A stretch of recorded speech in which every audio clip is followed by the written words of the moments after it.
मेरी मम्मी जब भी सूट पहनती है मेरे भाई लोग बिल्कुल भी पसंद नहीं करते हैं। क्यों क्यों है उनकी सोच ऐसी, आइए मैं वीडियो में बताती हूँ।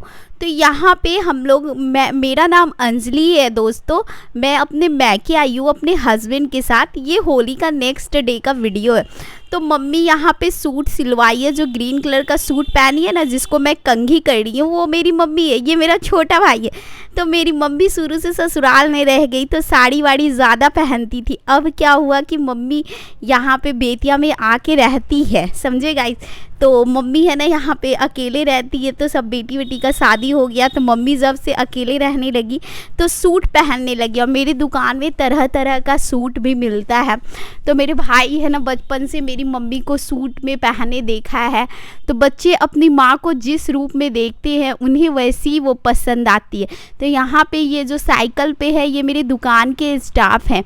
तो मेरा बच्चा जाके स्टाफ को प्रणाम कर रहे। ये मेरे दुकान में जॉब करते थे पहले, अभी किसी रीज़न से वो कहीं और चले गए, लेकिन अब फिर वो हमारी दुकान में वापस आएंगे। तो मम्मी हम लोग कार में आके बैठ गए थे। मम्मी पूरा घर बंद करके आई डैडी को दवा दे के खाना खिला के। तो इसी रिस्पॉन्सिबिलिटी को निभाते निभाते घर से निकलने के पहले मम्मी को 1 घंटा टाइम लगता है।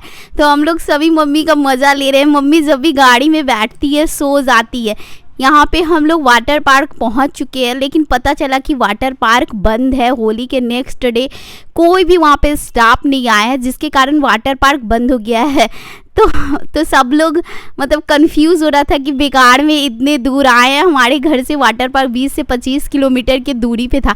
तो मैंने बोला क्या हो गया, ऐसा कुछ नहीं है, बाहर ही हम लोग एंजॉय कर ले। मम्मी अपना बहुत सारा फ़ोटो खिंचवाई, मैंने डांस किया भाइयों के साथ, एंजॉय किया। क्योंकि जैसा माहौल रहता है, अगर कोई बहुत ज़्यादा बोर हो रहा है तो उस माहौल को अपोजिट कर देना चाहिए, ताकि किसी को अफसोस भी ना हो कि इतने दूर आके मैंने क्या किया ये वो। तो मैंने भाइयों के साथ डांस किया। मेरा बड़ा भाई बहुत शर्मीला है, वो शर्माता है। मेरा छोटा भाई, जब मेरी शादी हो रही थी तो मेरे ये जो छोटा वाला भाई मेरे बच्चे का एज का था, 8 साल का था। मेरी शादी बहुत जल्दी हो गई है दोस्तों। इस टॉपिक पे भी मैं आपसे आगे बात करूँगी। तो रास्ते में नर्सरी मिला जहाँ मेरी मम्मी को पेड़ पौधा लगाने का बहुत ज़्यादा शौक़ है। तो ऐसे रोड किनारे या नर्सरी में कुछ भी अच्छा पेड़ पौधा दिखता है तो मम्मी खरीद लेती है। यही शौक़ सेम टू सेम मेरे हस्बैंड यार मम्मी के दामाद का है। फिर हम लोग को भूख लग गया और हम लोग चले गए पिज़्ज़ा खाने। तो वही मेरी मम्मी है ना मजाक उड़ा रही थी कि पिज़्ज़ा खाने से अच्छा है कि घर में अच्छा अच्छा खाना बना के नहीं खाओ, 10 घंटा पिज़्ज़ा का इंतज़ार करो, पिज़्ज़ा आएगा, ब्रेड के ऊपर पता नहीं क्या क्या चीज़ लगा रहता है, टेस्टी भी नहीं लगता है ये वो। मतलब सच में दोस्तों 1 घंटे इंतज़ार करने के बाद इतना पिज़्ज़ा आया। और जितना बिल बना ना पिज़्ज़ा का, सच बताओ उसमें है ना 10 आदमी अच्छे से खा ले।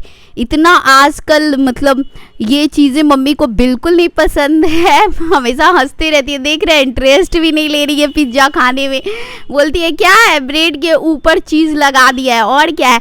तो हम लोग 2-3 बार ऑर्डर किए, हमारा ऑर्डर बहुत धीरे धीरे आ रहा था। तो वही मम्मी बोल रही थी इससे अच्छा वेज खाना खा लो कहीं जाकर। फिर उससे उतना पैसा खर्च करने के बाद भी मन नहीं भरा तो हम लोग यहाँ पर आए। रास्ते में तोंदूमल चाप शॉप था। ये छोटा स्टॉल ही है गाइज, ये बीटेक पढ़कर आया है, लेकिन है ना यहाँ पे आके इन्होंने स्टॉल खोल लिया। ये मेरे भाई का दोस्त का दुकान है। इनका मलाई चाप बहुत ज़्यादा टेस्टी बना था, अच्छा लगा था। मतलब पिज़्ज़ा के कंपेयर में चाप मम्मी को ज़्यादा टेस्टी लगा था।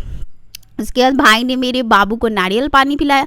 आते आते मम्मी जी मेरी वही पुराना गाथा गाने लगी कि ये साड़ी ले लो, वो साड़ी ले लो, देखो ये कितना अच्छा साड़ी है, जयपुरी है, पहनेगी मेरी बेटी तो गुड़िया रानी जैसी लगेगी। तो गाइज मैं बता दूं कि मेरी मम्मी इतना साड़ी दी है और इतना साड़ी मेरे पास भर भर के अलमीरा है, लेकिन मुझे टाइम नहीं है साड़ी पहनने का, बहुत ज़्यादा टाइम लगता है। मैं बाहर में रहती हूँ तो मुझे जो ईजी लगता है वही ड्रेस मैं पहन लेती हूँ।